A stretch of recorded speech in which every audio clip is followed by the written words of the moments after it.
Good evening. I'm Audrey Daniel, your host, and you are watching Culture Connect. This evening we have a filmmaker's royal flush. Our first guest, Dorothy Fadiman, has been producing award-winning documentary media with an emphasis on human rights and social justice since 1976. Honors include an Oscar nomination and an Emmy. Her subjects range widely from threats to fair elections to progressive approaches in education. Films related to women's reproductive rights include Choice, Then and Now, From the Back Alleys to the Supreme Court and Beyond, Woman by Woman, New Hope for the Villages of India, and From Risk to Action, Women and HIV/AIDS in Ethiopia. Welcome, Dorothy. I'm happy to be here. And before we get started in our interview, we're going to take a look at a trailer from your latest film, and I'd like you to introduce the trailer for us. This film, like so many of the films I've made, shows what one person or a small group of people can do to impact a huge situation. The situation in this case was there'd been some severe pruning at the monarch butterfly sanctuary in Pacific Grove. And this one man, Robert Pacelli, looked around and said, we've got to plant more trees. And he himself gathered trees, gathered community members, and together they are now still rebuilding the monarch butterfly sanctuary. Wow. So let's take a look at this trailer and then we'll come back and talk.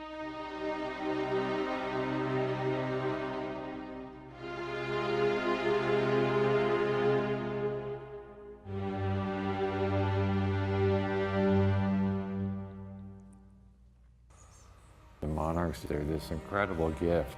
We really have a responsibility because they come here to Pacific Grove. We had a crisis here in 2009. A mistake was made. Our municipal code was not followed. This wasn't a trend here and there. This was a massive annihilation. It's a tragedy, but what can one person do? I was really bummed out about the monarchs. And I looked up and I saw these trees. And I thought, you know what? If I could get these trees, boy, what holes they could fill.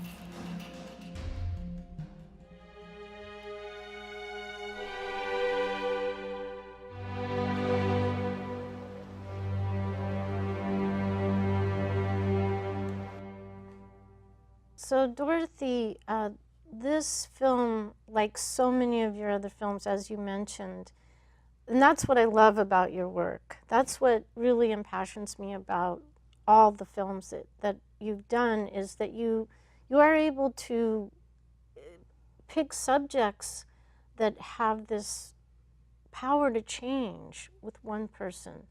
I'd like you to talk about some of your other films. In almost every film, there's a story, and one or more people in the story take a very positive attitude toward a situation that may look from the outside as hopeless. For example, one of my films is about a woman who had a spinal cord injury, and the doctors told her she would never move again voluntarily from the shoulders down.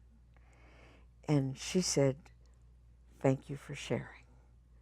And what she said to her husband, don't believe it.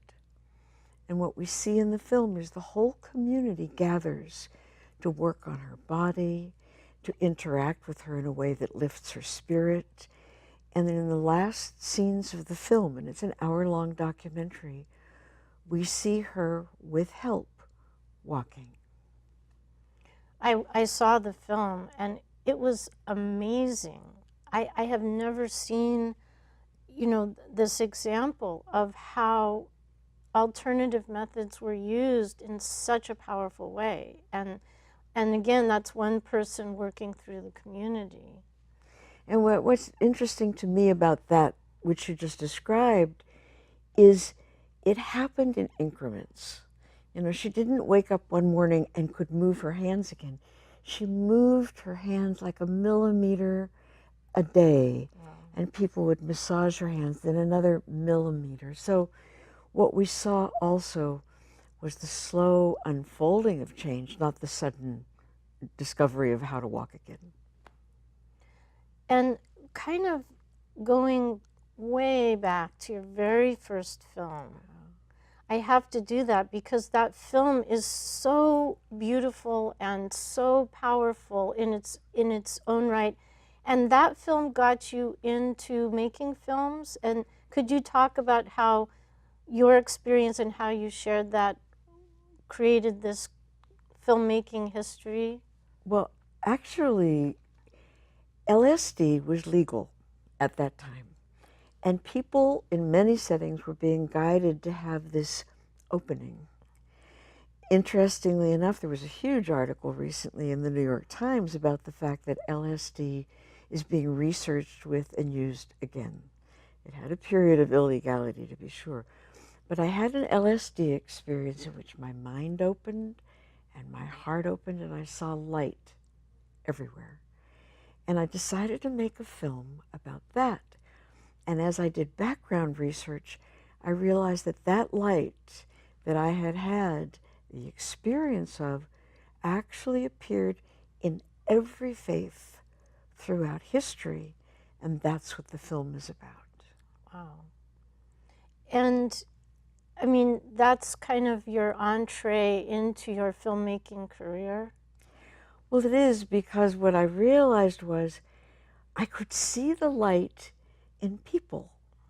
And so many of my films are about a situation where the light is not visible but can be felt. And what I try to do is document the situation so the light becomes visible. For example, many children don't want to go to school or have a hard time in school. And I found a school where the children love it. It's called Why Do These Kids Love School? And what I saw in nursery school, in first grade, and on through their graduation was they were lit up. And so I followed those children through those years and followed the light, not only as they experienced it, but as they learned to manifest it. Wow. So the title of the film is Why do these kids love school? Why do these kids love school? Wow. And I mean, it's so interesting because your subject matter is extremely diverse, and that's another thing I love about what you do. I mean, many of your films are social justice films, and yet they're so diverse in subject matter. Well, one of the things I've done is travel, and I have a film that falls into these categories, which is completely different from each other. One in India, and then I did a series of films in Africa. In India, I went into the villages of India where women have very few rights, very few privileges, and very little voice.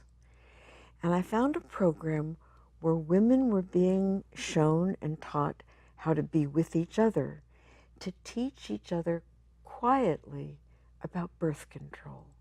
Because in many of these situations, their husbands did not want them to use birth control.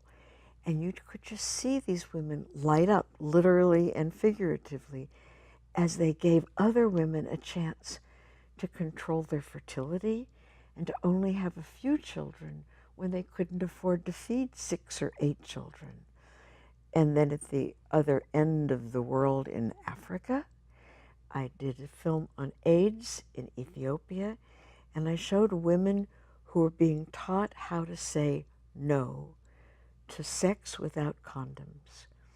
Prostitutes are given extra money if they'll have sex without a condom. And these women were learning how to say no to sex without a condom.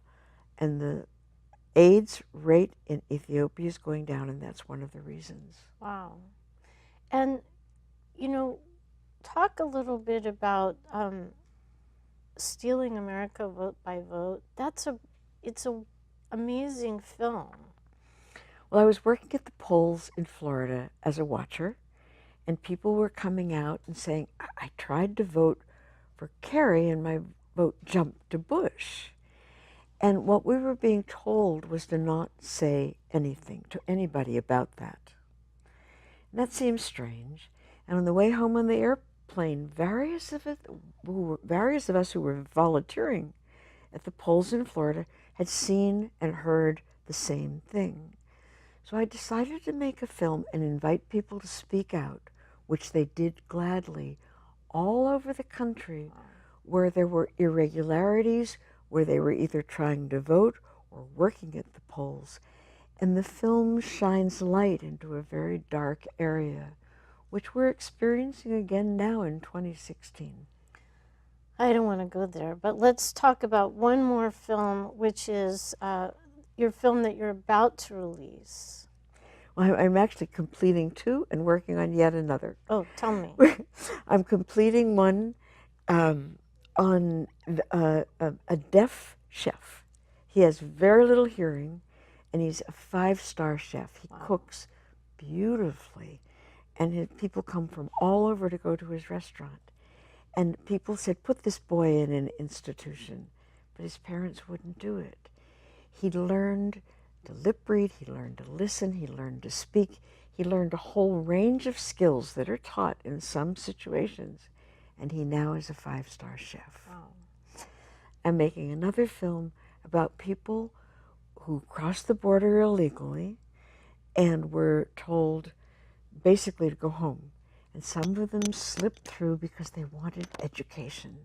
And it's about these people who found if they were able to work hard and show what they could do, they quietly made their way through the system and they got more and more education. And the last film that I feel very moved by that I'm going to mention is a woman who was brain damaged and blind, and she too was told to just live quietly, and she had a beautiful singing voice, and it's about her ability, though brain damaged and blind, to express herself through music. Wow. What a journey in all of your filmmaking. It's amazing that you have been able to produce such moving, inspiring films. They've certainly inspired me. And I look forward to seeing all of those films, as well as, is there a film really quickly that you would like to make that you haven't made yet? Honestly, it's the film that I would like to make that I haven't made yet is about, and recently many of these people have been commuted. It's people who have long, sometimes lifetime sentences for nonviolent crimes related often to LSD, to psilocybin, to mescaline, and to marijuana. And I'd like to see these people have a chance to restore themselves in society. Wow. Well, I can see we have a lot to look forward to, Dorothy. Thank you so much for coming. Thank you. It's a pleasure to be here.